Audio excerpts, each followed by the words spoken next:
Sian Gasa nag-deactivate dahil sa ginawa ni Javi Benitez.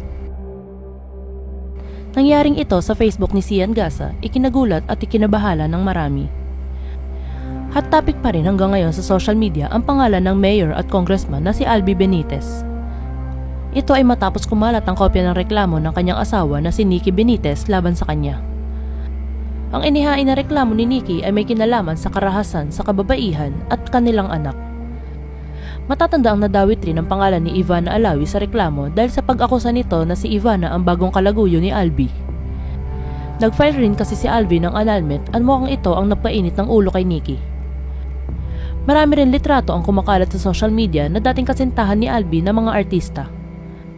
Tulad ng aktres na si Yen Santos at Viva Max actress na si Angeli Kang. Ang mga litratong ito ay nagpapakita ng pagkakasweet sa isa't isa nang mukhang close na close si Albi sa mga ito. Ngunit lalo namang pinainit ng pambansang marites na si Christian Gasa ang isyu na ito. Sa kanyang post kamakailan, binanggit ni Sian na bakit raw nagagalit si Nikki kay Ivana. Gayong matagal na silang hiwalay ni Albi, 21 taon na at nakalikom na raw ito ng bilyon-bilyon mula sa kanyang asawa. Dagsa naman ang samot-saring komento ng netizen sa usapin na ito.